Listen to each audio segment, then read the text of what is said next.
It's just been announced that Snoop Dogg has agreed to perform at the inaugural crypto ball for Trump's inauguration.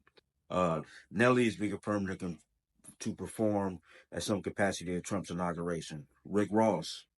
These guys are sellouts, right?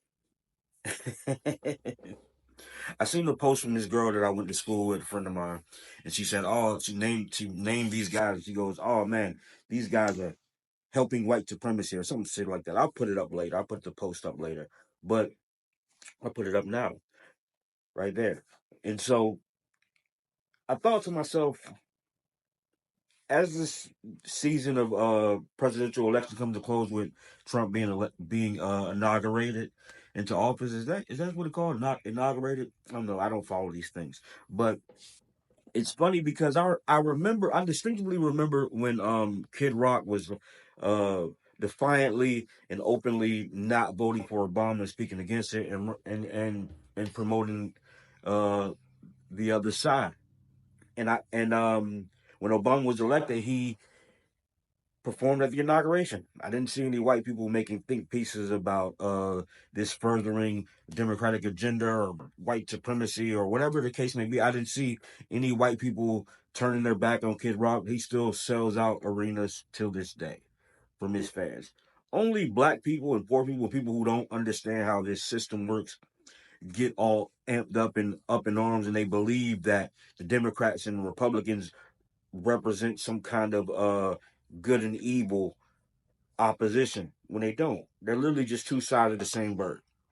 So us being up in arms and taking arms for one side and say, "Oh man, Trump's in the office, so now he's going to further white supremacy." Come on, guys, you got to be so. So now when black entertainers decide to do something patriotic, or what they consider patriotic, and let me preface this by saying I'm not one of those like patriotic flag bearing. I don't believe any of this stuff is real. I believe this is all a construct that we don't control, and it's only in power because we accept it to be power. But I don't believe any of this stuff. So I'm not one of those like Trumpers. I'm not like a like, oh, we got to vote for Kamala because she's a black woman. Or we When Obama was elected, I was 18, I think, 19, first time, or 20, something like that, first time being able to vote. And I believed the system, and I didn't really believe it then. I voted because he was black, like most people who were black did. And so now I understand, and I realize, now that I come over and I realize, oh, this is all a game. Nothing has changed. It just fluctuates, goes up and down. We fight against each other. Like I heard somebody say, I don't care what Kamala's policies is, I'm going to vote for her, which is a silly sentiment. Makes you realize and understand that, oh, you don't understand how this works at all. So we actually think that it's a matter of, because I'm black, I'm a Democrat, or identity politics. If that person's black and a Democrat, or if they're black presenting. And I won't go into the whole Kamala Harris rabbit hole because it ain't about Kamala. Kamala is literally just a part of a cog in the system. It's just interesting that 5 years ago she was unelectable.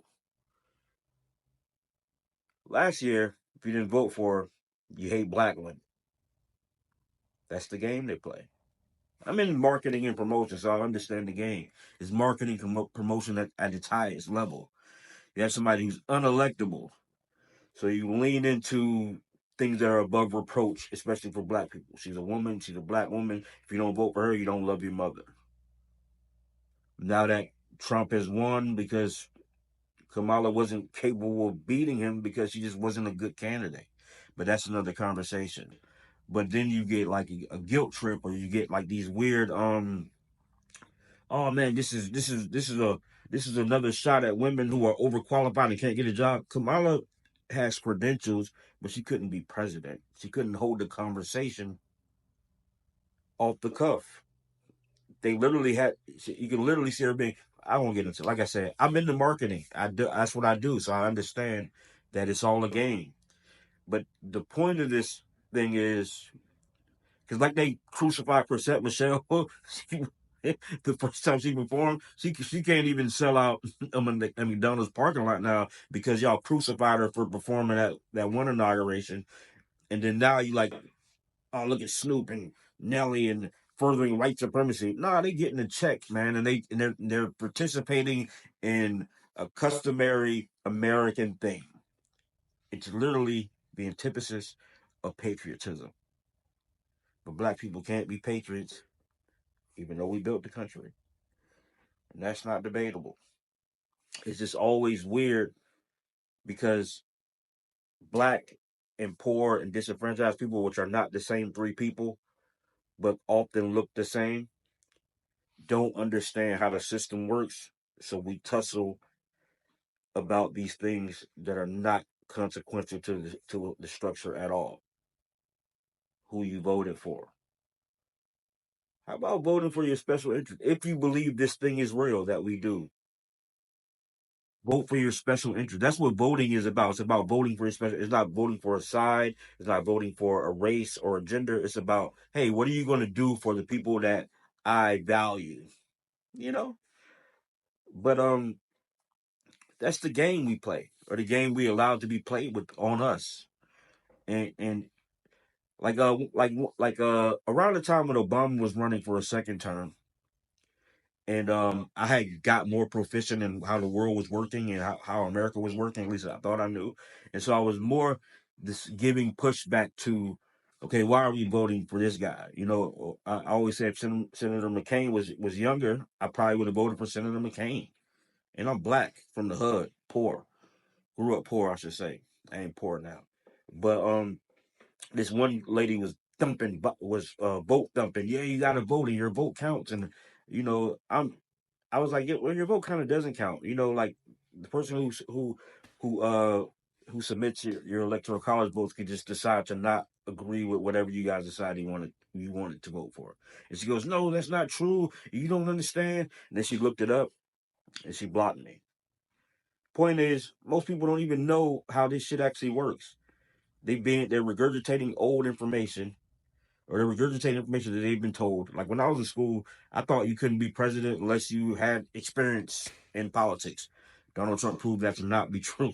I thought you had to be a certain age, which I think you still do have to be a certain age. But the point is, the things change based on who's telling it. You can't make this up, man. But I don't want no trouble. Like and subscribe. So every month I order my monthly kit from Nuts and Organic. And when it comes to your door like this. I love that they've updated the box and packaging. They send you a little note thanking you for shopping with Nuts and Organic. All the information is there. A little thank you note, personally inspired. All this stuff is handmade and personally made with love, as you can see. Get you a little pouch. Sometimes you don't need a pouch, you already got one. Uh, it's a month supply. For me, I get the body butter, and I also get the beard wash, and I get the beard oil.